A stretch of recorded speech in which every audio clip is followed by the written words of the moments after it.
In this edition of Fusing Friday, we welcomed Leslie Speicher of the Chicago Glass Collective, a studio focused on growing the glass community and giving exposure to the work of local artists. Leslie's work encompasses her years of experience in blown glass, lamp working, and kiln-formed glass. And in this Fusing Friday, she shares with us tours of different studios, her inspiration, and her amazing art. Leslie has a Master's of Fine Art and is taught at the prestigious Pratt Fine Arts Center and also at Urban Glass in New York. She met Kim during a professional artist residency at Pilchuck and has also participated in a residency at Northlands in Scotland. About 8 years ago, she opened the Chicago Glass Collective. We'd like to welcome her to Fusing Friday. Hi. So if you guys, I know, if you can mute yourself too, anyone who doesn't want to be heard. But that was fun. Oh wait, I stopped it just so I can I can make sure that we're recording. We are getting there. Okay. Right. How do I get back to seeing my to the slides? I would say finish your intro and then we'll kick off the slides here in a second. Okay. So most of my family is on the Zoom call, so that's exciting. Thanks for coming. And I'm basically just going to tell you what I've done, and if you have questions, feel free to ask probably at the end, otherwise it'll go on forever. And I guess so. The other main thing is that I own a studio in Chicago called Chicago Glass Collective. And we do open houses and basically try to teach people in the community about glass, kiln-formed glass, and flame working, and we do a lot of ornaments and stuff. We used to. Don't know what we're going to do this year, but lots of that kind of stuff, just to get people introduced to the material. So that is the gist. Leslie, how long have you been doing it? How long have you been involved with this? I have been working in glass for 30, almost 1 years. Yeah, I started in college and have had my studio for 8 years in October, and have done glass off and on in between all of those things. So done some traveling, etc. And yeah, so long time, really long time. Yeah. Any questions? And are you kind of in downtown Chicago? Are you out on the outskirts? What? I'm in Chicago proper, but about 5 miles from downtown, like the heart of downtown. We're near Wrigley Field-ish, a little further west. So north side, right off the Brown line, easy to get to, and in a really beautiful historic building called the Deegan Building, and it was a xylophone manufacturing company. It was built.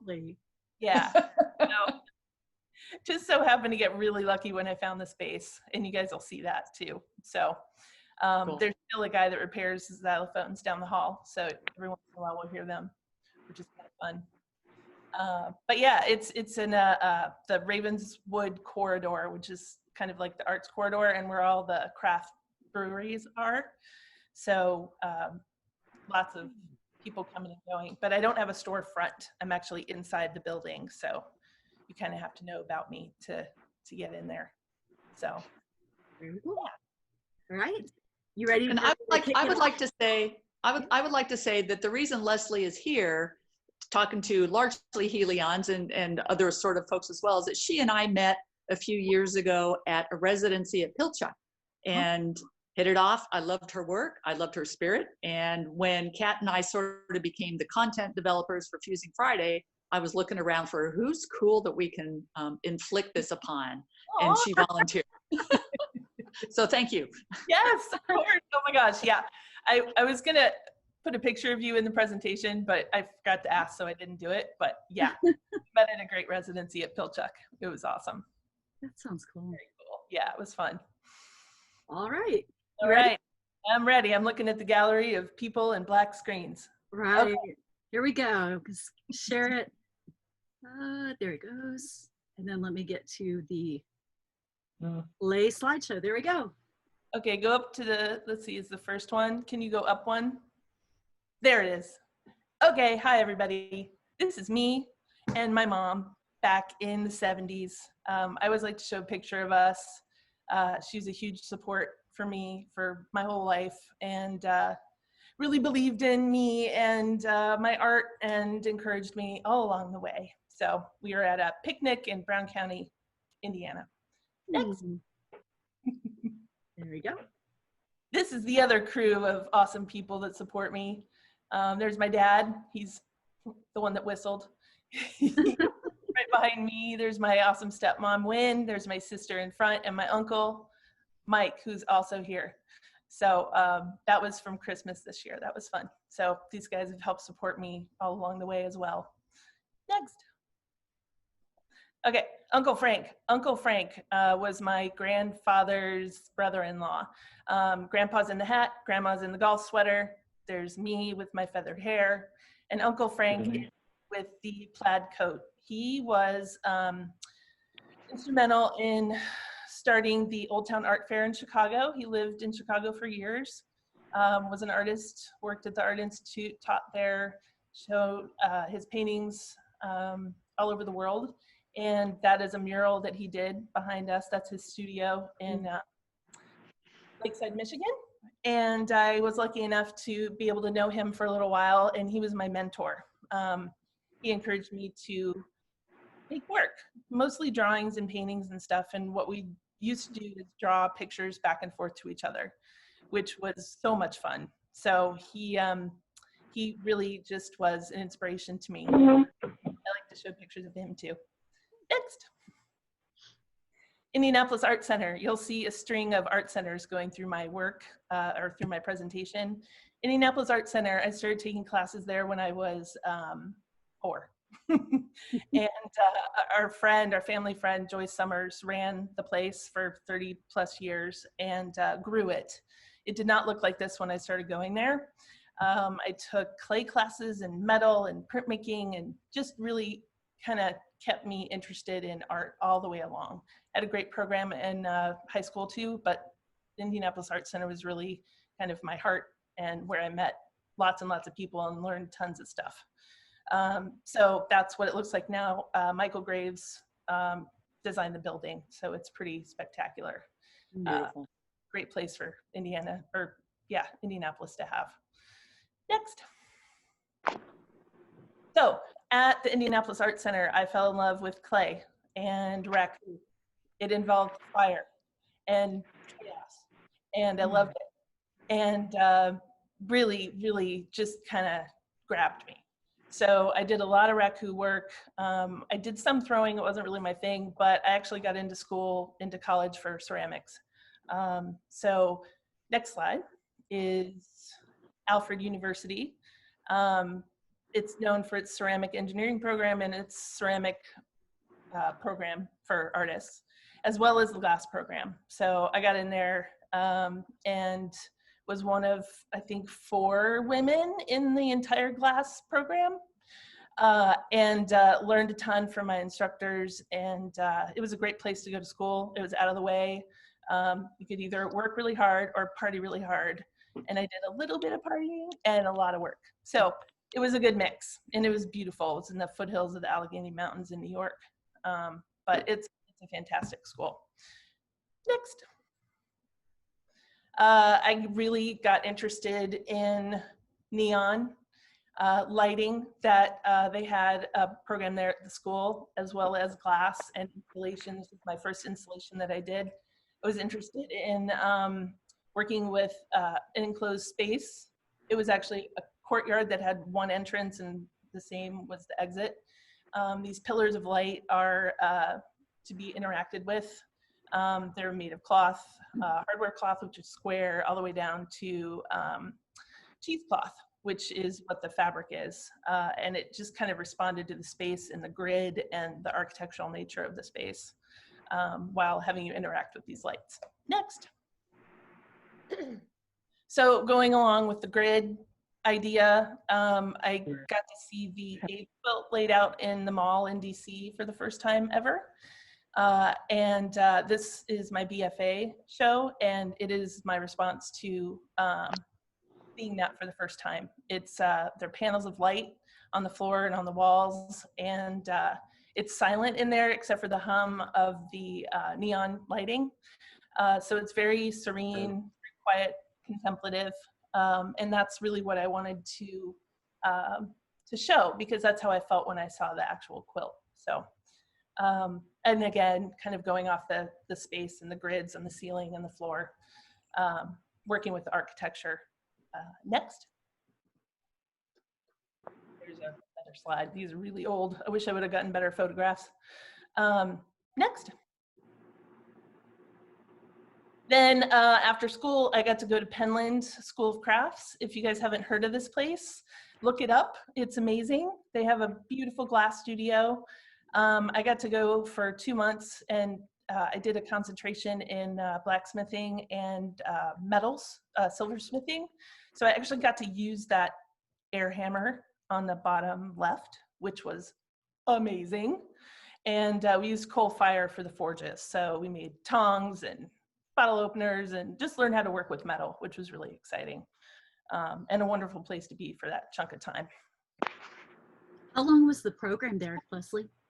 This was a concentration, so it was actually 2 months where I lived and breathed that beautiful hillside up there. They've done lots of improvements and changes since then. Where is it? It's in North Carolina. North Carolina. Yeah, it's beautiful. I highly recommend. They've got weaving and woodworking and photography and printmaking, all sorts of stuff. Next. Then I drove around the country. Wow. And I was trying to figure out where to live. I ended up having a choice in my head between Seattle and Albuquerque. I ended up in Seattle, and I was there in the 90s, and it was awesome. Next slide. There it is. And I was there in the heart of the glass scene. So I got to work with all the glass blowers. That's what I did when I was in Seattle. And the music scene was amazing. So I got to see, Nirvana and Soundgarden, all those guys walking around, which was super cool. And Bill Nye, the science guy, I got to meet him. He was great. Yeah, huge crush. Yeah. So anyway, Seattle was the 90s for me, and it was fantastic. Next slide. And Pratt Fine Arts Center was my home. This is a place where I started teaching and making my own work, and really just kind of getting an idea for who I was as an artist and a teacher too. So I taught beginning glassblowing classes, I taught advanced glassblowing classes, goblets, etc. I also took metalwork and printmaking and jewelry classes there. So art centers are a really big part of my whole life. Big community of people that are really wonderful.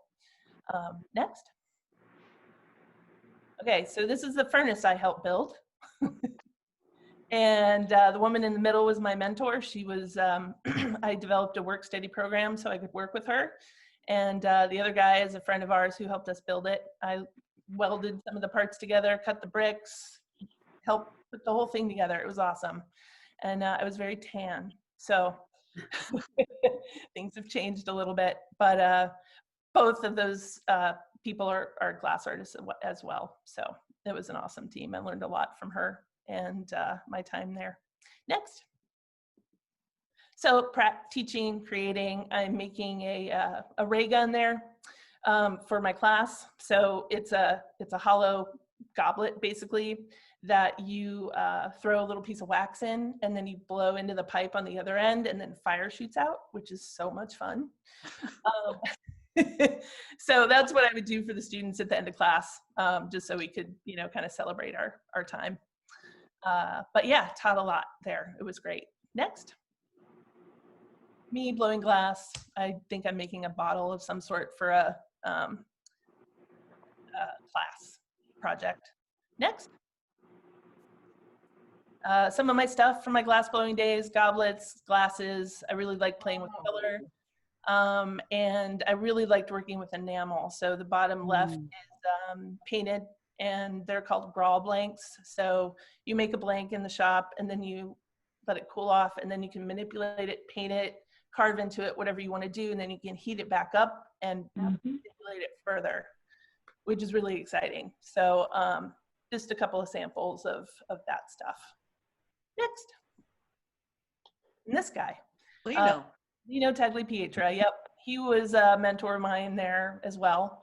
I got to take classes from him, and I also ended up getting to work for him for a project that he was working on for the Russian Tea Room in New York City. He was making really big Fabergé egg type things. So he was using every single technique in the book. It was like the best learning experience I ever could have had. So he was wonderful to me, and yeah, can't thank him enough. I learned how to really see when I learned from him. You know, like you're looking at someone making something and they're just tilting it this way instead of straight up and down, and that changes the whole shape. So he taught me to learn how to see those kinds of details in how to learn in a new way. So next, there's me working on an egg. I look like I'm 12. But yeah, there's him. And that's Patricia Davidson. She's a glass artist too. Next. So Seattle was the first big .com. Housing was an issue for people in the lower economic level and artists. We got booted out of our studios, et cetera. Everything became really expensive. So this piece is kind of about that. The pieces actually sway back and forth when you walk through them or around them. So it just kind of represents the, I guess, the fragility of the housing situation at that time. They're all mold blown in the hot shop. I made all the metal stands, and they're sandblasted. So they're just simple little houses or little buildings, but they portray that whole thing for me. Next.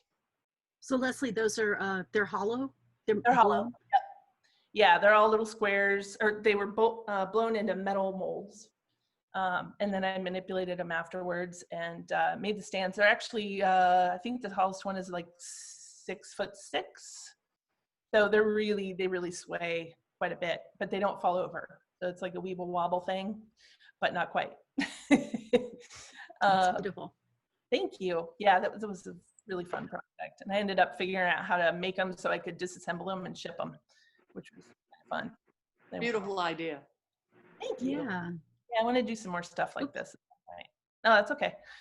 So Hastings, Nebraska was my first residency. I was there for 3 months, and the studio looked nothing like this when I started, but I worked with some really cool people there, made work for a show that I had in Seattle afterwards.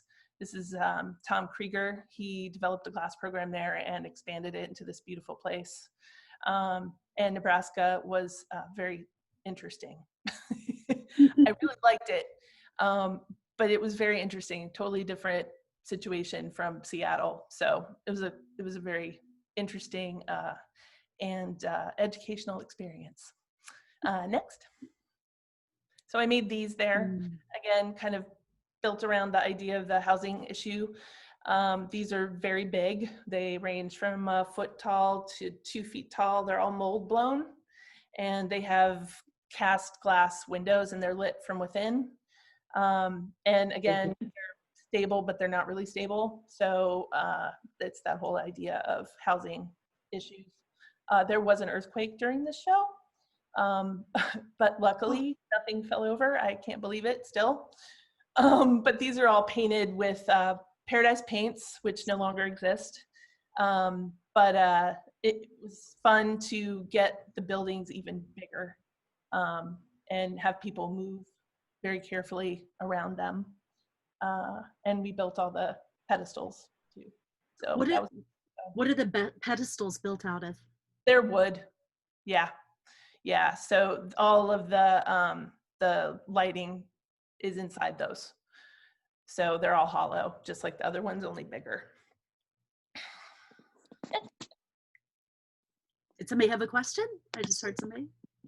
Oh, I think I said next. Oh, but someone said something. Okay, then I drove across Canada and didn't make it to Newfoundland, but I made it all the way across. I had a weird relationship thing. I had to get out of town. I left. And I drove all the way over and then took the ferries down to Maine, where I went to Haystack Mountain School of Arts and Crafts. Next slide. That's Haystack. It's right on the Atlantic Ocean. It's amazing. Deer Isle, another place you guys should look up. Glass programs, ceramics, jewelry, you know, the whole bit. So very special place. I got to take a class with Lino, and I got to take a class with a master from Orforce. So that was a really exciting time. I was there for a good chunk of time. And then I drove back across the country in 5 days back to Seattle. I was young. I could totally 15 hours at a time. It was awesome.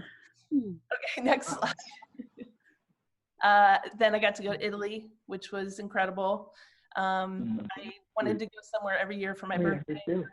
So I saved This is Murano. This is not Venice. Yeah, exactly. Right. This is Murano, Italy / Venice. But I did know someone that was working in a family factory there. So I did get to blow glass in Murano and spend time in a family factory, which was really, really special. And I then made work based on this. Next slide. Kind of being homage to the architecture and the ancient structures that are there. Cast glass, I made the metalwork and did the photograph. So basically paying homage to my time there. Next slide. Just some samples of very old archways, some of which you saw and I saw in Italy. They're all cast glass. Next. More from that series. I ended up getting a show in New York City during the Glass Art Society conference. So this work was made for that show. Close. What's that? Something. Sorry. Oh, okay. So I did all the iron work, all the forging and all the metal work for this too. Next. That's the show in New York. I did some paintings, some encaustic paintings. Next. Then I went to grad school. I decided Seattle was too dreary. And the last class that I taught there, there was an earthquake during it. And I decided that I needed to go. And I also wanted to go back to school so I could teach at the college level. So I got my MFA at U of I. Next slide. And I wasn't really feeling glass at that time. I wasn't really sure what I wanted to do in school. I had all these ideas and then they all flew out the window when I got there. So I ended up playing with Photoshop and photography for a while. And I took pictures of rope lights and I manipulated them and they started to look cellular to me. So one of my advisors said, hey, you should look into, you know, art and science. Next slide. So I met this guy. He was an artist. He also worked at the Beckman Institute in Champaign, and he hooked me up with some scientists. I went to the nurse's office and said, hey, can I have a vial of blood? And they said, sure. So I took it, and I worked with these pathologists. Grad school was awesome. They let me look at my blood cells under fluorescence microscopes, electron microscopes, etc. Take pictures, do whatever I wanted, take video, the whole bit. So I thought, oh, well, this is kind of interesting. I think I'll go in this direction. Next. So my stepdad, who I grew up with, was an orthopedic surgeon. He worked on knees. And every night after dinner for years, we used to watch his slideshow of the interior of the knees of the I love this. worked on. Yeah. And then I realized, I was like, oh my gosh, that's totally influencing my work right now. You know, interior landscape. He was one of the pioneers in arthroscopy. So he started doing video, all sorts of things. He was very talented, very good doctor on levels. And I have a whole box of slides of knees, the interiors of knees. So I thought I'd throw that in there. And I didn't know I was inspired until right then. Next. So still playing around with the idea of blood cells, still not really feeling the glass thing. You know, glass and I have had an interesting relationship, maybe a love-hate kind of thing, but it's always been a thread. But I'm always searching for different ways to present my ideas. And encaustic painting, big panels are 2 feet by 2 feet. Just playing around with the idea of cells and structures and, you know, bevies of cells. So that was a fun project. Loving the encaustic work. Next. Played around a lot with installations. Some of them were successful and some were not. This was not really successful, but it was fun. I was investigating how to represent a person's interior structure, their organs, their lungs, my lungs, etc. So my MRI is on the left. Those are my blood cells on top. And those are leaf blowers that blow up these weird little lungs that I made that work on remote. So a lot of experimenting. Again, some worked, some didn't, but I learned a lot from everything. So that was really fun. It was a really weird piece, but I like it. You know what I love about this, Leslie, is no idea is too crazy to try. Exactly. Right? That's exactly how I feel. Yeah, totally, Kim. Thanks. Yeah. Next. So I thought, oh, I know how to make glass stuff. So I'm going to make organs out of glass, and I'm going to play around with a kinetic sculpture idea and make it kind of autonomous. So I made this thing and I called it a breather. And basically what happened was the water pumped into one of the organs, filled it up, weighted it down. That made the next one fill up, weighed it down, and it went back and forth until the air built up inside and it didn't work anymore. And I was like, what is going on? What do I do? So I ended up giving it a tracheotomy and poked a hole in it, released the air so that it would start to work again. And it actually made a breathing sound. It was creepy and awesome. So that was a really fun project for me. I'd actually really like to kind of get back into that kinetic sculpture thing, but fun experiment. Not quite where I wanted to end up, but it was getting there. Next. So my connection with my friend at the Beckman Institute led me to working with researchers that were doing MRIs of people's brains, etc. Again, grad school, awesome connections, art and science.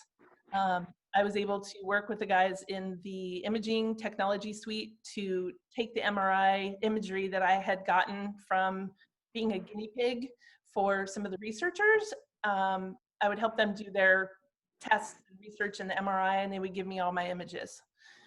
So I got my torso and my brain and my lungs and all sorts of stuff. And the guys at the Imaging Institute made a 3D model before CAD was really CAD. And then that translated into one of the first 3D printers. So I was able to print out my lungs. And this was in my thesis show. But they're basically life-size versions of my lungs.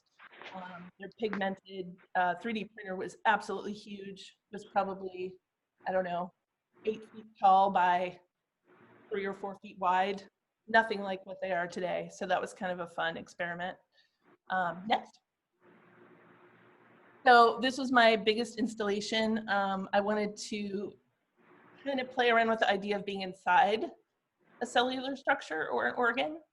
So I took mattress foam, which had different variations of color, and glued them to the inside of an armature that I'd made. And it was 20 feet long by 14 feet wide by 6 and 7 feet tall. And you can see those guys in there. They're both like 6'6". So it was a big installation and a lot of hot glue fumes were had. But it was totally worth it. And really was an awesome experience to be able to do something that big and have the freedom to be able to express myself that way and make something like that. And that's the entrance. So you walk down the hall and you kind of crouch, and then you walk into this big room full of cells. Next. Okay, so MRI images of me facing myself with my blood cells in the background. This was a postcard for a show that I did in Chicago that I'll tell you about later. So just more imagery and the idea of kind of facing myself and my mortality by looking inside myself, which was really interesting. Next. Okay, so turning myself inside out in another way, still experimenting. Those are my blood cells printed onto that dress that I made that I wore to my MFA show. So kind of, playing with that idea. Ball gown with blood cells. I love it.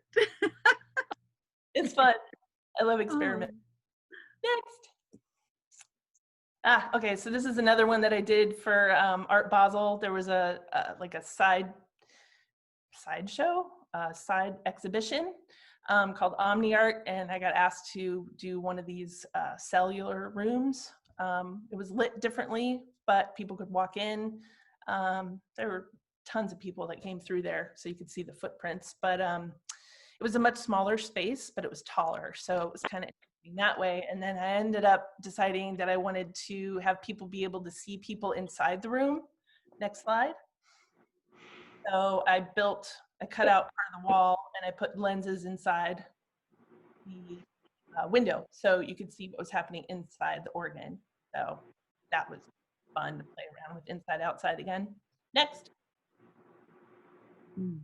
Why did I end up in Chicago? Well, I had a show, solo show at the Museum of Surgical Science, and ended up taking the pieces that I made from grad school, the lungs that I had a print of my brain, I had blood cells, etc., and I ended up casting them in crystal and taking laser tran images and adhering them to the crystal, slicing them up so they look like versions of an MRI imagery of a slice, axial, coronal, and sagittal. I learned lots. So those little glass pieces down there are those things that I just described. My dress was in there. I had some of my photoshopped imagery, and I had videos of my brain and other things, blood cells and stuff too. Then I thought, why do I not live in Chicago? So I moved. Next. This is just bigger images of the lungs. These are small versions of them in crystal. Next. These are my torso MRIs. So that's my spine and my lungs and my liver, my kidneys, kidney. And then next, that's my brain. That's my brain sliced up in crystal, light box so you could see the imagery behind it. And images from my MRI. So that's what my brain looks like. These are beautiful. Thank you. They are so beautiful. Thank you. Oh my God. They make me think of those botanical samples. Yes, exactly. The slices of the, whatever they are, the pods and stuff. Yeah. That's definitely part of it. Yeah, it was interesting to view my body this way. Next. And also, were those screen printed? Is that what they were screen printed on this? They're actually printed on laser tran. So, the, what is it called? The decals that you can make. When you fire them, they turn brown. Yes. This is those before they're fired. So they stay black. So I could actually just adhere them right to the glass with water, and they never came off. They're still on there. So just printed from my computer. Very cool. Chicago, Navy Pier. I moved here without a job, without an apartment, etc. Found an apartment. Next door neighbors got me a job. I worked in nonprofit. I needed art. Didn't have a lot of room. What do? I found another art center. Next. Little Street Art Center. I took up bead making there and kind of got back to my roots in jewelry. Next. Started metalsmithing again. Those are all hollow glass beads with sterling silver that I made. Next, more beads, more metal. When you say hollow glass beads, were those blown? They are not, Kind of. particular ones aren't blown. They're actually, they expand and they puff up from the heat that's trapped inside. Got it. You can put them on mandrels that have little holes in them and blow them up and make them bigger. Uh-huh. But I hadn't gotten that far yet for these. So they're like quarter size in diameter, I think. Uh-huh. Maybe a little bigger. Next. Yep, more jewelry. Playing around with reactive. So turquoise and ivory. Vanilla, right? Same thing, same exact thing. So playing around with those reaction ideas that I really like. So that's next. Color, love color. It's hard to tell sometimes, but I really do. Made a lot of little tiny beads and I made them into these necklaces and really enjoyed that process. Haven't done that in a long time, but might get back to that. Next. That's what the necklaces turned into, or the beads, the parts turned into those necklaces. Next. Okay, so in Chicago, and I'm working at Lil Street, and it's awesome, and I'm teaching, and I'm doing all sorts of stuff. I bring fusing into the art center, and there just wasn't enough room for us to work. And we decided, the students that had been there, we developed a printmaking, screen printing program. We made all of our own inks, etc. We had a really nice setup, but we needed more room. So time happened where my other job ended, Lil Street was ending for me, and I had all these awesome people that wanted more space too. And I said, okay, I've wanted a studio for a really long time. I have no idea what I'm doing. Will you come with me? And they said, sure. And so we started with a bunch of really cool people, members that had access to the studio. Totally wung it, tons of support from my family and friends, and started Chicago Glass Collective in 2012. Next. There's the space. There's me figuring out how to fill the space. The top left is the space before we moved in. They're putting in the lights and all that stuff. There are my little drawings. We built all the tables. We built all our bins, and this is the setup. So we've got 4 big fusing tables, and then we have 3 big tables for torches. And then I have a small cold shop, but it does the trick. And then a kiln that I'll show you too. Next. The bins, we built those. Next. First open house, it looks very tidy.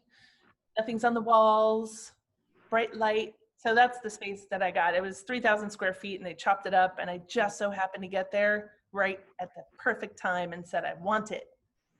Let's do it. And so we did. Next. Giving a demo, gallery wall behind. Next. Teaching techniques. We've got the kiln casting, reactive, screen printing, coral bowls, et cetera, et cetera. Next. Piling my stuff before a sale. Next. Gallery wall again. This is where members can sell their work.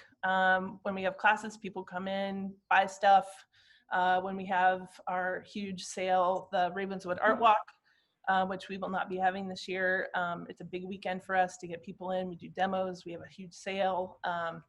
So we're going to try and do an online gallery instead. So I'm working on that to replace the Ravenswood Art Walk. Next. This is one of our signs that a friend of mine who started with us at the studio made for us. She's a graphic designer. This is for the Art Walk and a couple of our members, and that's the clock tower for the building that I'm in. Next. Leslie, is that one of your ornaments that's up on the upper left? Is that what that is? Oh yeah, exactly. That's this guy, Ben. He was really good at making ornaments. So you start with a little pipette, like a little tube, fill it with frit, heat it up, and you blow it out. Really fun. I've taught, I don't know how many people how to do that. It's great. This year, probably not gonna happen. We'll see. Next, there's my kiln room. So I've got 2 kilns that I bought used, got my new scut, a bunch of molds, lots of power in those boxes, and another little gen can down below. So I rent these out. People can rent and fire their pieces by the piece, or they can rent a kiln. And those molds over there on the side are member molds, and then I have a whole bunch of molds people can rent too. Make their own work. Next. Open house, Ravenswood Art Walk. Behind that wall is the cold shop, and then there's another wall, and that's the kiln room. Ventilation, we've got a member there. She's showing people ornaments. She's doing demos. That's how we got our classes filled. Next, there's my Vitrograph kiln. Still making jewelry, playing around with more reactive stuff. This is a hollow bead, Kim. So you make the disc, and then you make another disc separated. Got it. And then the heat inside that, once you get the whole thing hot, expands and puffs it up. I had no idea. So cool. So much fun. So two separate discs are then joined? Exactly. Wow. Yeah. I want to see that. What's that? I want to see that. Okay. We'll do it when it's not so hot out. And that's all frit, that frit blend that I made that I put on the end of the rod and heat up and then make all the little rounds. Next. Frit, really? Yeah. Wow. Yeah. It's all reactive stuff. And this is our little jewelry wall where members can sell their stuff. I've got a few pieces up there. Next. Oh, Leslie, question about the lampwork beads. Are you using bullseye, or are you guys using the Moretti, or is there a particular glass you're using? Good question. Most people use Moretti, which is the Effetra. It's from Italy. Our torches aren't quite hot enough to do big boro pieces, so we can do smaller ones. And then I have used bullseye. I've made a bunch of bullseye beads too, hearts and pieces and inclusions. They're beautiful. Thank you. Next. All those earrings are mine. So I hope I don't offend anyone when I tell them this, but I love to cut out circles. And I have been named the circle bitch at the studio. Wait, the what? Repeat that. The circle bitch. Oh. So I teach everybody how to cut out circles. I love doing it. It's so much fun. Most people don't like to do it, so I try to encourage them. But that's kind of my thing. And playing around with lots and lots of color. I love, love, love the color. So these are dishes, or platters actually, that I made with circles and contrasting colors. How big are those? Oh, they are 10 by 10. Okay. And the circles, I guess, are 4 inches, 5 inches, something like that. 4 inches. Okay. Next. Pebbles, lots of pebbles.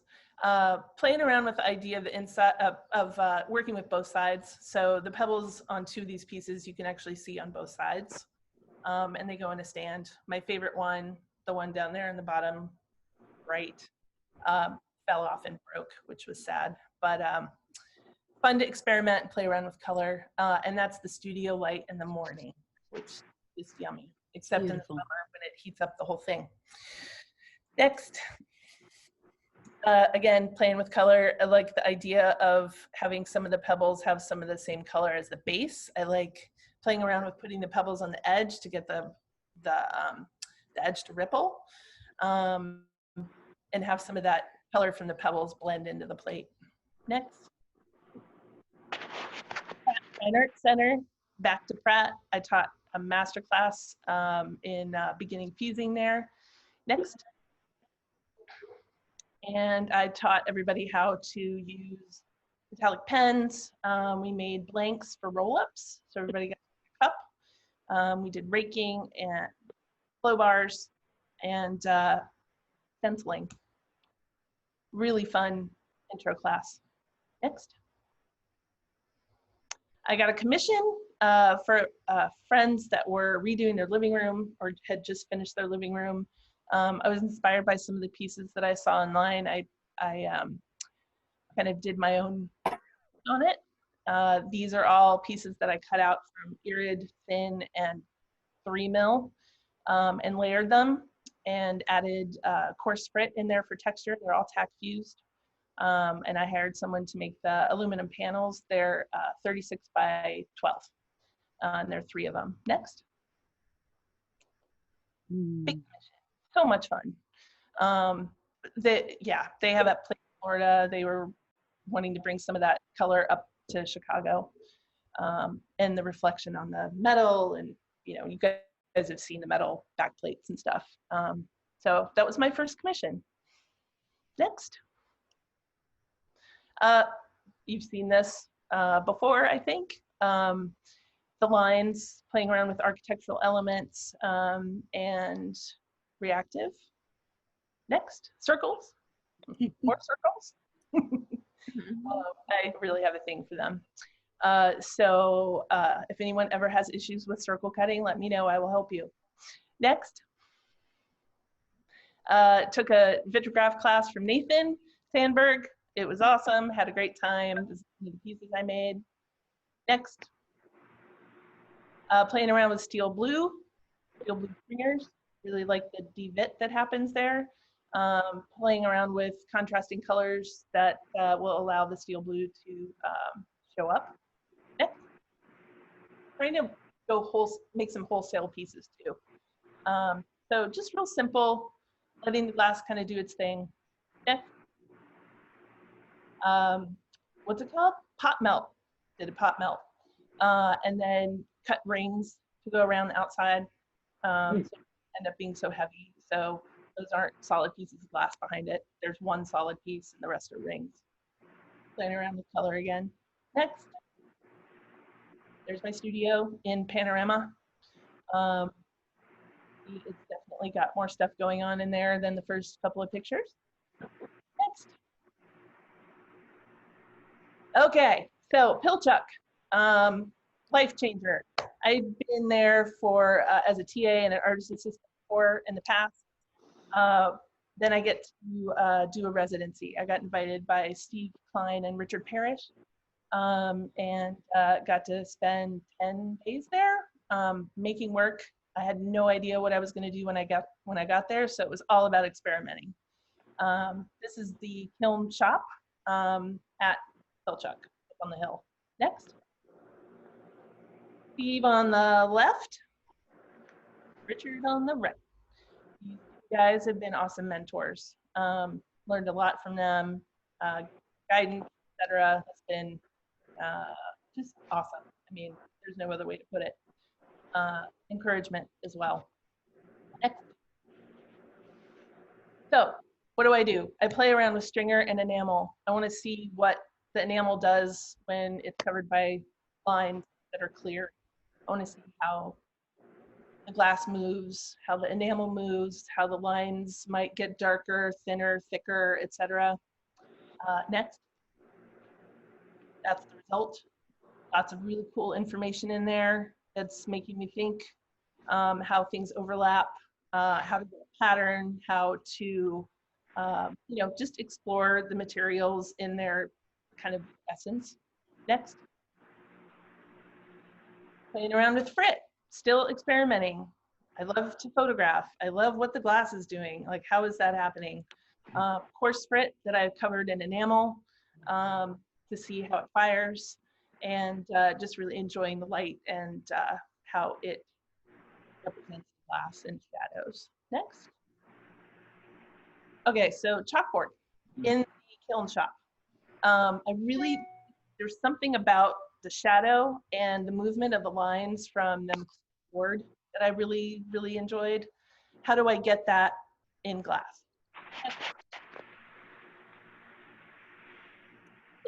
Next, I got you.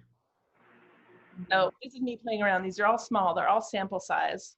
Enamel, stringer, painted stringer, layering, frit on top of enamel to see how it spreads, and spider webs. Next. Samples, lots of experimenting. That's all I did there. What am I trying to say? I don't know. What do these marks mean? I'm not sure. lots of investigating my own brain and letting it kind of play without having to make something specific. That's what the residencies are for. And I played with black and white and clear. Steve made me put in red, so there's one down there in the bottom. But I just really wanted no color just to see what the glass was without that. Next. Some of the finished product. I was really interested in painting the edges of clear glass with enamel to see how those lines start to develop. Got clear frit on top of enamel, edges are painted on the black, and white one over on the right. It's just giving me information. Next. Okay, so there was a plastic cup on my table, and the shadows that happened on my table through that plastic cup kind of blew my mind. So I have like 15 more photographs of this thing, but it really started to resemble my ideas and my work and my mark making. So I kind of fell in love with that cup and took lots and lots of pictures. But it gave me some good information too. Next. Same cup, but just like, how does that happen with a plastic cup? It's just awesome. Light and refraction and deflection and all sorts of wonderful things. Next.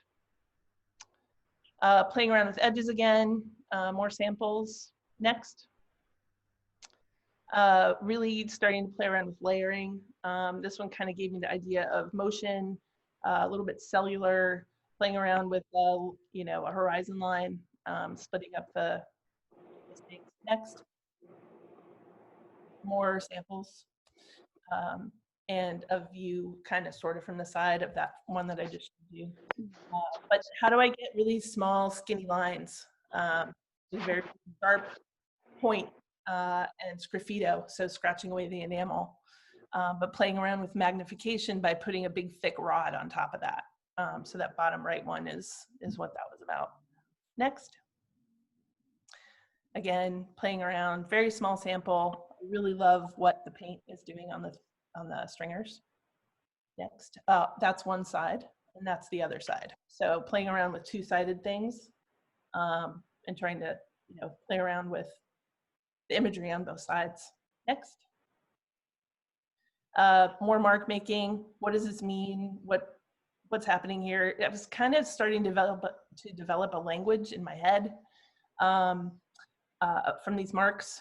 They kind of started to represent like equalizer, you know, how it looks when you hear the sound, you see the sound waves, that kind of thing started to kind of represent my voice and interruption and not being heard and all sorts of interesting levels to what the marks started to mean to me. Next. More mark making and layering. Next. This was on Steve Klein's table. These are pieces that he was going to use in a strip construction piece in his studio. He gave us a studio tour, and those are pieces of thin fire that are just kind of laying there on top. And I thought it was beautiful, just the composition of it all. And it was just sitting there, you know, just hanging out. So I took a picture. Next, it inspired this kind of thing. So more stringer, more layering, more painting, etc. Next. Bigger piece using momentum idea. This was in a show in Marietta, Georgia. Next. That was this piece, kind of playing around with the cellular idea again, using enamel, stringer that's painted with enamel, contour lines, starting to think about lines and boundaries, etc. Next. Still kind of thinking about that network thing, grids and lines and how to connect things and how to represent that. So this is white enamel painted on and then sgraffitoed through onto the black glass. Started to look like a network of neurons or cells or something like that. So kind of back to that anatomy idea. Next. This guy really started to kind of talk about what I was trying to say when I was thinking about boundaries and frameworks systems, grids, those kinds of things. Playing around with just shape and line to see what it would do, but using the stringer to kind of break up the space and adding color or emphasis on areas that kind of show the idea of a border or limitations, etc. So playing around with the surface of the glass. So painted panel with enamel, stringer net on top with rod underneath. I set the piece on top of the rod and I tack fused it. So it pushed the surface of the glass. So I was trying to figure out how to interrupt the surface, interrupt the space subtly, with still making it kind of a pattern or language or mark, but having it manipulated a little bit more. Next. Leslie, quick question on this one. Yeah. Do you make the basis for these, or do you kind of plan the overall piece with the base in mind as part of the piece of art? I actually had these made for these pieces. Yeah, and I had the idea, I wanted to keep them kind of not matching the piece, but with the circles and the simple line, so it wouldn't distract from the piece. But yeah, there's a ball guy in the back of our building that was there and made them for me. It's very nice. There's me in Marietta, Georgia with my stuff at the Museum of Art there. We had a show with all of the people from my first residency. Next. That year, I also went to BCon, which is the Bullseye Conference. It was in Portland. These three guys up in the top left started Bullseye, and it was after the whole environmental debacle. And they were kind of celebrating the fact that they made it out on the other side, which was exciting. Great presentation. I got to take a class with Richard Whiteley about teaching, which was really exceptional. That's him down there, tiny guy. And he's giving a lecture about Bullseye. These are the sheets that they made for the conference. So pretty. I wish I would have bought one, but I didn't. But if you haven't seen sheet glass being made, this is how they do it. There are videos online, but I thought it would be cool for people who maybe haven't seen it yet. This is the Bullseye factory. Yeah. Next. Back to Pratt. Next.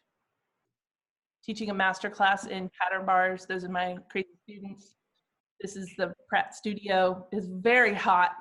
You work while the kilns are on high in that space. But we worked really, really hard. I taught them all sorts of fun stuff. They worked really hard. It was great. I love going back to Pratt. So hopefully I can do it again. Next. Another awesome residency with Stephen and Richard at Pilchuck. This is where I met Kim. Next. So the idea for the residency for this one was kind of on a political leaning bent. We just had the election. Things were kind of riled up, and we came together to figure out how to express ourselves through the medium of glass at Pilchuck. And it was so interesting. I'd never really thought of my work as political. So how would I start thinking about my work that way?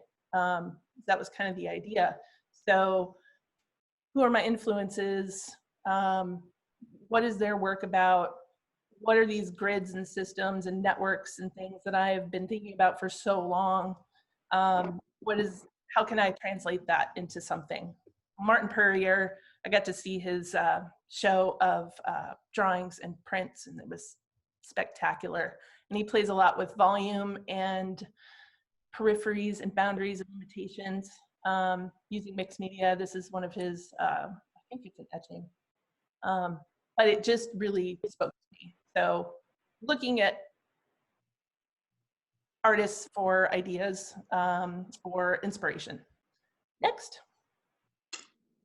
I found this woman, Esther Stalker. Blows my mind. I'm going to read a quote that kind of sums up everything that I've been trying to say with the idea of the networks and the limits and the frameworks. She said, until the mind starts making linear connections that aren't really there, trying to find order in the optically elusive chaos, it's beautiful because it's so reduced. So this is an installation of hers where she's really trying to push that idea of an optically elusive chaos. So you're starting to build your own boundaries and your own limitations, and how do you move within the space? How do I start talking about that with my glass work? And she also said there's a beauty in things you can't figure out, which I totally 100% agree with. So kind of blew my mind. So I'm thinking political, blah, blah, blah. Gerrymandering comes into my head. Gerrymandering. Next. If you guys don't know, I'm just going to say what it is. It's the idea of manipulating boundaries of electoral districts so as to favor one party or class. So it's basically taking census information, manipulating the data with algorithms, et cetera, and drawing borders around people and where you live in order to alter results from voting on both sides. It's really messed up. And Chicago has one of the most gerrymandered districts in the country. So I started thinking about that, and that's where my brain went. And started playing around in this residency with this idea. Next. Almost done. Close. So there's Kim, way over there on the other side of the table. And we had round tables or square tables every morning for about 2 hours, talking about ideas and other people's work, sharing thoughts, etc. At Pilchuck. Next. This is my table, which kind of represents my brain when I'm just starting to think about how to get where I want to go. Next. Playing around with fiber paper, thinking about making frit gerrymandered districts. Next. So I used powder. Ended up with these beautiful little delicate pieces. Didn't really hit what I was going for, but it was getting there. Next. This is the kiln formed piece of the gerrymandered fiber paper. So playing around with that idea, is it enough just to have an outline of it, just with clear, etc. Playing around with that idea. Relief. Next. Those are the two together. There's something there. I still don't know what it is yet, but I'll figure it out. Next. Stringer. Stringer has always been my friend. I love Stringer. I was playing around with the idea of the colors, kind of patriotic, red, blue, a little bit of black. I got maps of all of the gerrymandered districts in Chicago, and I started bending the stringer in the shapes of the districts. Next. That's a big one. That was probably, I don't know, 6, 7 full stringers, all bent into the North Carolina district. I didn't focus on any other state or any other area besides Chicago. This was for a later show, but there was a lot of bending in this. It was fun. Next. So I started figuring out how to manipulate the stringers. How does gerrymandering divide us? How does it restructure the voting system? How does it really mess up what could actually be a different result? So these very linear structured things, how do I start and manipulating them, but still have them? Next. Uncle. Next. Okay, so playing around with billet, really starting to manipulate and stretch the stringers within the body of the piece. It's all just straight out of the little oil lamp flame. They're just different layers, different heights. See how far I can stretch stuff. Next. That turned into, which I love. Wow. There's really good information in there. It didn't end up being a piece that I used, but you can just see how the layers and the height difference manipulated the actual stringer. Next. More samples, more layers, and started using a paint pen to play around with the idea of drawing the districts as well. Next. There's the paint. Next. Okay, so first piece that I actually felt like started to say something. Still working with the idea of systems, the gerrymandering, how broken the system is, really starting to focus on certain areas, but make it abstract, but still have that information there about how broken the system is. Next. This is a paint pen fired on. These are the districts and actually the neighborhoods in Chicago with a white paint pen. And then on the other side, still playing around with the idea of two sides with paint stringer and sgraffito. Next. How do I contain the shape? How do I present this idea in a visually pleasing way? So I start damming things. I'm still playing around with layers and manipulating the stringer, firing different parts at different times, etc. Next. Did that go? Sorry. Thanks, no worries. So I came up with this idea. Here's Chicago. It's the lake. I use my ring saw. I cut out the lake. There are probably 6 or 7 layers in there. All of the districts have been made exactly like they are on the map, but I broke them up and disassembled them and layered them in between pieces of glass to stretch them and manipulate them within a contained space. Next. So this was the final piece. The one on the left is the one that you just saw. There's a screen printed map of Chicago underneath that. The middle one is what the data looks like in graph form. That is what it looks like when they manipulate your voting data. Graphs, charts, numbers, etc. Basically restructuring the whole system. The one on the right uses demographic data to break up the areas in Chicago based on race, demographics. And there's a neighborhood map on top of that. And then there's the gerrymandered map on top of that, all screen printed. These are all 8 by 10. This was in the show with Kim. Next. How thick are these, Leslie?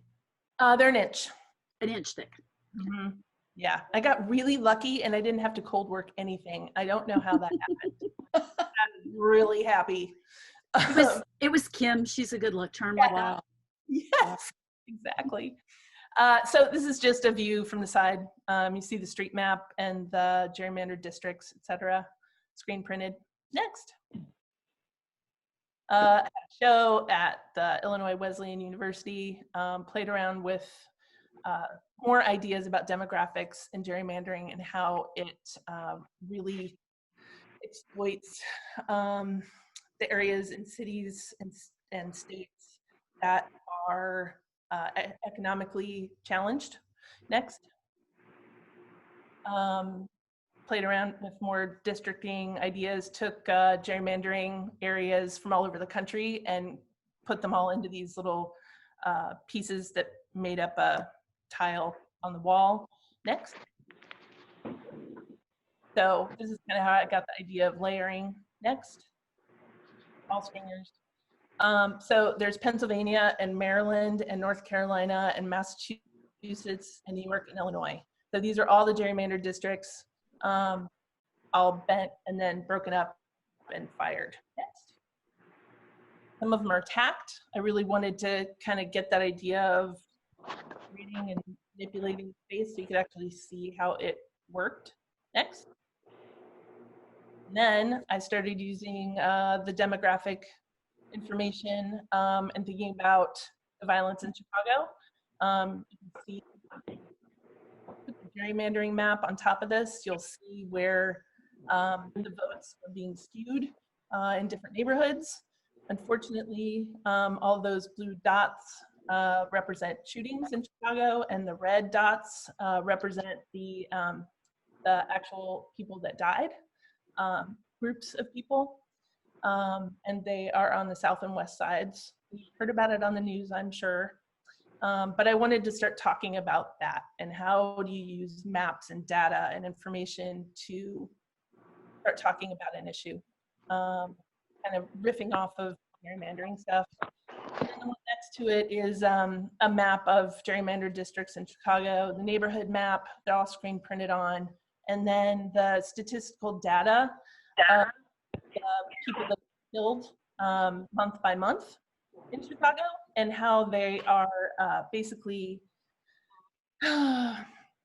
statistics. So when you look at the information about who's been killed, it says 36-year-old male, black, 2:30 a.m.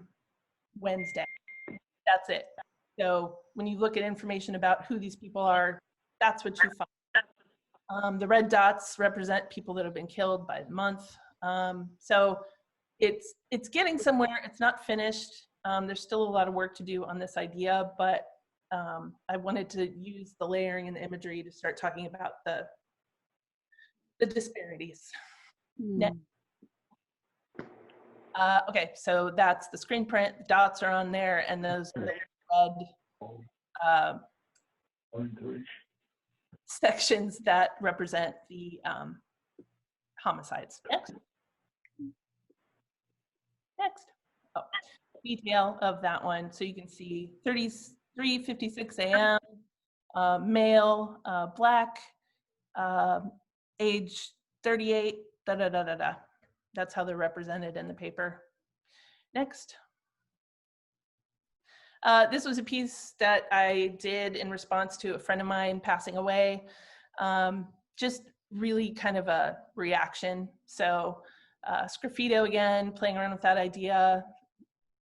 She was not very well, so this idea of having her be a physically broken person, but incredibly strong. She kept it together, she held it together.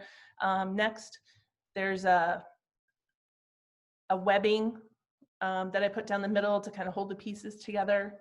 Playing around with two sides. It's called Cracked, Broken, and Strongest. Next. And that's the back. So I used the crack in our kiln shelf to my advantage. And that line going down the back represents the broken idea. Next. Residency with Richard and Steve in Northland's Creative Arts Center in Leicester, Scotland. Another life changer. Beautiful, beautiful place. It's an old schoolhouse. Spent a week and a half there, going all over the northern part of Scotland, learning about the history, etc.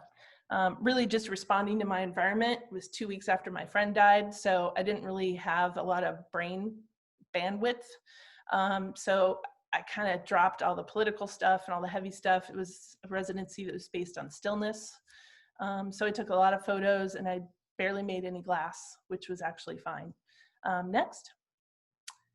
Looking at the rocks and the water and the harshness versus the softness of the sky and water. Next.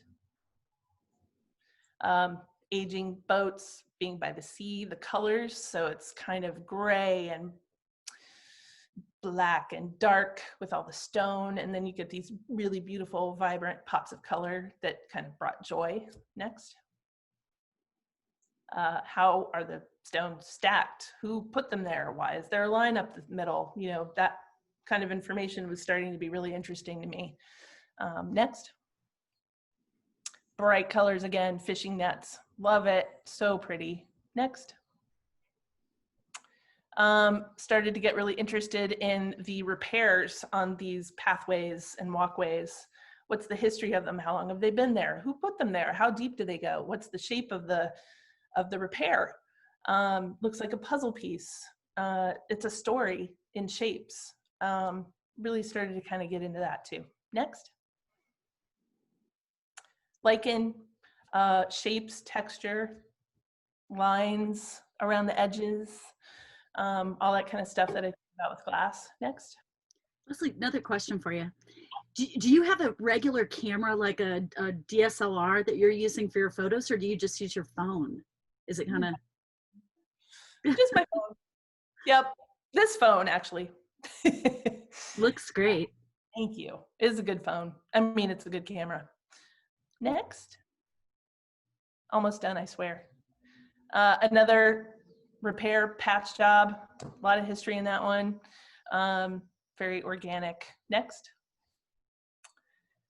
Castle falling down. The built structures and the architecture starts to kind of blend with the natural environment. Next. Like that. These little black lines from the lichen just kind of intrigued me. Oh my gosh, they're so beautiful. Next. These are the pieces I made. So wanted to try and kind of think about how to represent the rocks. Wanted to play around with heat work, tack fusing, powder, solid pieces, layering, cracks and lines, divisions. Next. I thought was my most successful piece. It kind of gave me a lot of information. The blue ended up representing my friend, which I didn't really think about until I started making these. That joyful color, she was always so bright. And then the stones surrounding that. Next. Yeah, powder inside that, playing around with layering. Next. This is the drawing that I did. And the quote that I read earlier, or maybe I didn't read this one, I can't remember. There's a beauty in things that you can't figure out. This drawing was, had a lot of conversation around it because people didn't understand why the lines didn't connect, why they didn't end in a certain place. People wanted to turn it on the side so it looked like a landscape.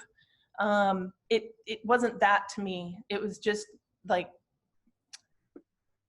I don't know, it just came out of me. The rocks are represented, the bright colors are represented, something that I would like to do in glass at some point. But this collage actually really did it for me. So I painted the pieces and then cut them out and assembled them. Next. That's my mom. Lots of my stuff has changed, but it's also kind of reminiscent of earlier work from grad school. My mom passed away last fall. Next. So this was a piece that I responded to the diagnosis and everything that was going on. It's all sgraffito. They're painted panels that I scratched through. Kind of reminded me of the cells and the way the cancer was kind of connecting within her body. And it turns out that this is exactly what pancreatic cancer cells look like. And I had no idea. So something guttural about that. It was very cathartic. Had to make something. Next. Details. Lots of fine lines, layering. Next. More detail. It's gorgeous. Absolutely gorgeous. Thanks. I really love this piece. Next. I'm choking up.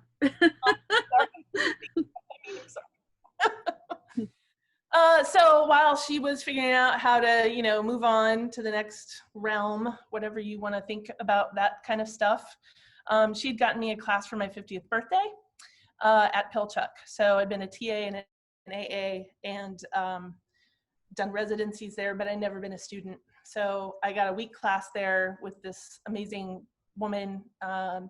She's a painter. She works with float glass. I wanted to learn some about that. Susan Stensmiller Admond is her name. I mess it up every time. But this is the workspace that I've been in several times. I got a week just to mess around, not think too much, but kind of process things at the same time. So I had some decals that were made of cancer cells that I wanted to work with. And I just painted and layered and painted and fired and layered and painted just to see what would happen. Next. So that's silver stain, ruche enamel, and fuse master enamel on float. Fired probably 12 times.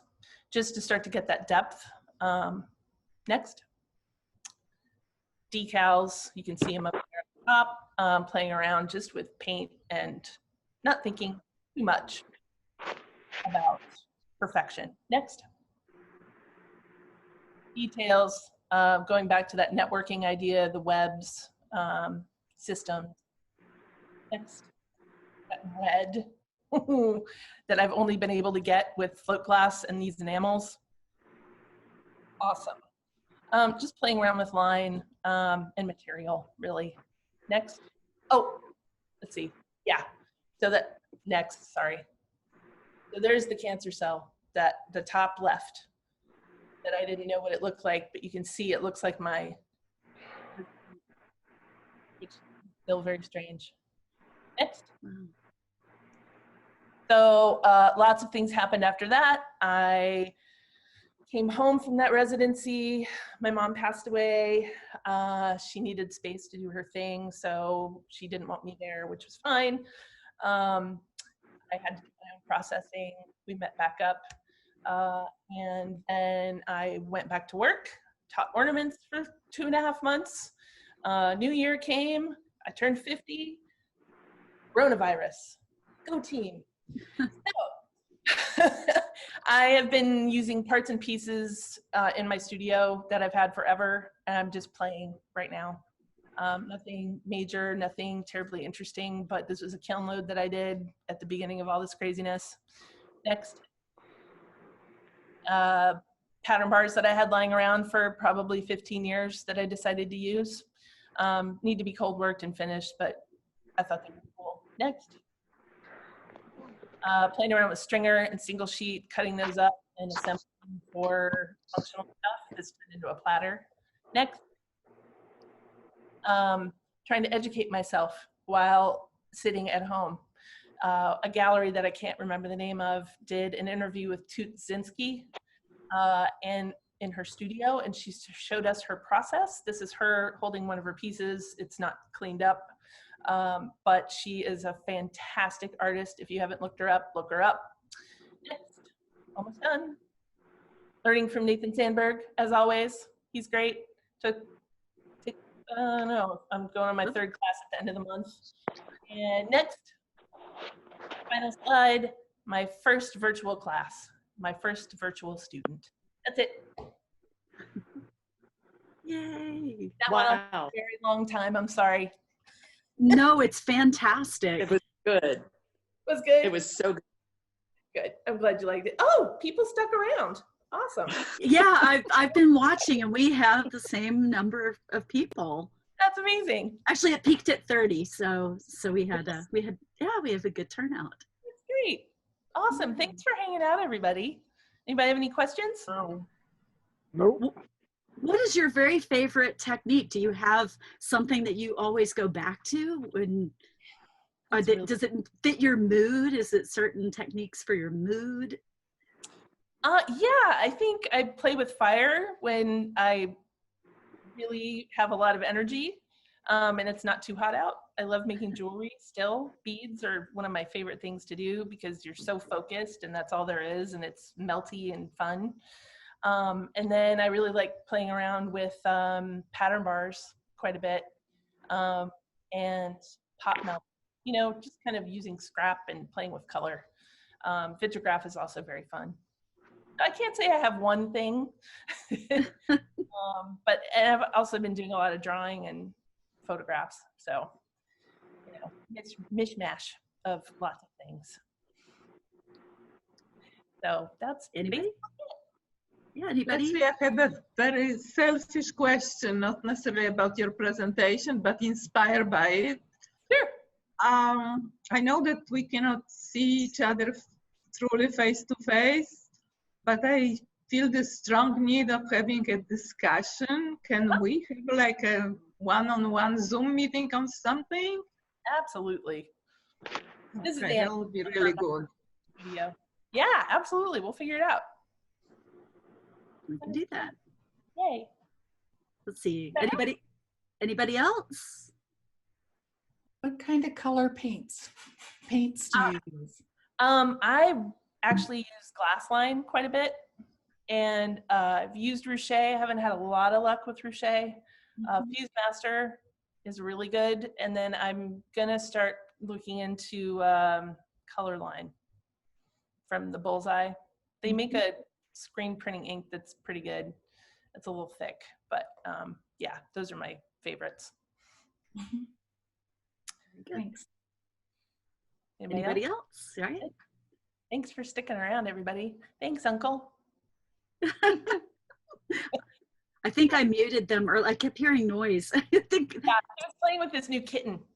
Oh, is that what it was? Yeah. Uh-oh, then he has to show the kitten. Yeah, he does. He might have actually disappeared. Yeah, he's gone. Aw. It's okay. My dad's still there, though. I see. Is that Phil? Yeah. Yeah, Phil's unmuted. He can talk now. I took him out of timeout. Oh, cool. No more whistling. Must be very proud, so. We enjoyed that a lot, Leslie. Thank you. Oh, good. You're welcome. I'll talk to you later. Yeah, we sat here the whole time and enjoyed every bit of it. With bourbon Thank and you. ginger in hand. Awesome. No, don't even have a bourbon yet. Not yet. I'm going to have one. Yeah, we are too. Awesome. Have a good evening. We'll talk over the weekend. That sounds great. Thanks for hanging out. Love you. Yeah. Thank you. Thank you too, Kim. Oh, thank you. It was a pleasure to have you. Thank you, Kim. How sweet. Aw, Aw, so sweet. I feel I meant inspired. Kat is what I meant. Thank What? you, Kat. Oh, yeah, well, thank you. Thanks for coming. Pleasure. Always, we're like, Take is care now. anybody going to show up or not? So it's always exciting. Well, no, my computer's screwed up. I got to use it. I can see you. You can't see me. And I've got the phone on. I like jury rigged this thing so it sort of works. Been gerrymandered. yes. I do see a Take care. Thank you. lovely bottle of wine and a glass of wine. So it's a pleasant picture, Phil. It's their backyard. There you go. Is it really their backyard? Yeah. What? Oh my. It's awesome. See y'all. Thanks. Bye. Thanks. I'll talk to you. Bye. Bye. Yeah, I hadn't even thought about that because I lost my mom a couple years ago, and it kind of knocked me down creatively. It's like I haven't had that. I haven't made a whole lot of stuff since then. So Exactly. Yeah, it comes and goes. yeah, Yeah, every time I feel something, I'm like, oh, I better jump on it if I have the energy. yeah. Kern is And- kind of too, but And my mom was a science teacher. She was a biology teacher. So she would have loved your science stuff. that's so cool. Right? Oh my God. Yeah. That's Oh yeah. Yeah. So we ended up, and this is sharing too much, but being a science teacher, if anything died, she would take it and put it in the freezer. So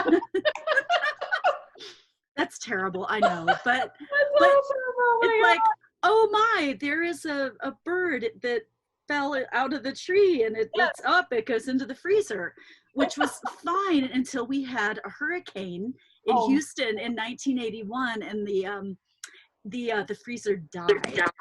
There was no electricity for 2 weeks, and anyway, mom's not yeah. good.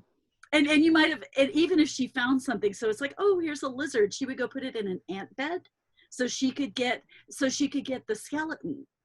So that's how she would clean the skeletons to show her students. But Wow. anyway, you guys wonder why I'm kind of a little off. That explains a whole lot, but Beautiful thing. I know, right? But she, yeah. What was that? They had like the Incredible Journey or something back then, where you were, the little ship was injected into the person and they were traveling. The camera that went through and Yes. love that movie. I can tell, because when I saw your thing with the foam, and the insides, that's immediately what I was thinking. I was thinking about that. Mom would have loved it. Yes. Oh, that's so cool. Yay. Yay. So. Well, thanks for staying around for so long. I didn't think it would go that long. I apologize. But We were really glad it went that long because we were thinking if it's only 30 minutes, we're going to have to come up with more content. So I'm thrilled that it was this long. It's perfect timing. Oh, so. good. I'm so glad. It was fun to look at everything again and kind of put it in order and go, oh, I've done some stuff. Yeah. Read. Can you go Right? back and show the picture with the images of the steel blue? Yeah, I sure can. Hold on one sec. Yeah. Kat's got the. I'm driving tonight. He's driving. Can you I'm drive? driving. Yeah. Okay. I'm looking. Here we go. I love your bright colors too, Leslie. They're stunning. So, let me get this bigger here. You know where those were, Leslie? Were they somewhere in the middle? The middle. Yeah. Okay. That's where I remember them. Oh, I wonder. Talk amongst yourselves. So where are you, Kirsten? Yeah. Where am I? Yeah. I'm at home. Where is home? Where's home? I'm in Portland, but it was fun to see the pictures of Chicago because I went to college very close to where your collective is. You did? Yeah. I went Wait, to, I went to North Park on Foster and Kedzie. I used to teach Oh, yeah. You used to teach where? Northeastern, right up the road from Nice. Yeah. Nice. Yeah. You know that neighborhood very well. What was That's the Ravenswood L was our go-to. Okay, this was it? Yeah. Yeah. So the steel blue is the base, and then I make a border and put the color on the inside, and then it's steel blue stringer. Nice. Yeah. It's so pretty. It's so It's so simple. Intriguing. I mean, steel blue is really intriguing to me, and I always kind of enjoyed seeing what other people do with it. Mm-hmm. Yeah. Yeah, I really like using it as an accent. Yeah. It always reminds me of railroad tracks, and I think that's why that and maybe L tracks or locomotives or something, and it's just pretty fun. Right. Yeah, thank you. That was kind of a fun idea. That was my attempt at wholesale that didn't go very far. Aw. And you said this one was this Nathan's? You said after you took Nathan's? Class and then made this piece at the studio, at my studio. But that's when he was just starting to teach vitrograph. I took a class at Ed Hoy out in the burbs. Chicago. So are those 4 pieces of vitrograph there that butted up to each other? 5. Yeah, I can count. I went to college. Back and forth. I can tell though. College. Oh my God. The colors are just, the colors are gorgeous. Yeah. Yeah, it's all reaction. I mean, there's no black in there. I love reactions. Yeah, me too. I can't even remember the stacked. Yeah. Anyway. Anyway. So cool. And those, now, is that like a bunch of like 3 or 4 circles on top of your white? Mm-hmm. Yeah, Clear ones? just painted. Uh-huh. Yeah, and then it was stacked, and then I just let them melt as far as they would go. As they would go, yeah. I really love these messing black and around white. with enamels, so that was fun to see what you're doing or have done. Yeah, there's so much more to do with them, but I just kind of started playing around. There's such an easy, fast way of adding color and Yeah. wiping it off and doing it again. Exactly. The wipe off factor is awesome. I love it. Really good. Oh, it's very nice. Yeah. And I love the gerrymandering series. I think that just That was really exciting and I didn't really know much about it.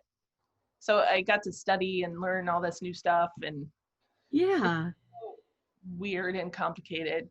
But I love the simplicity of this one. I mean, you can see there's so much more going on behind it. Mm-hmm.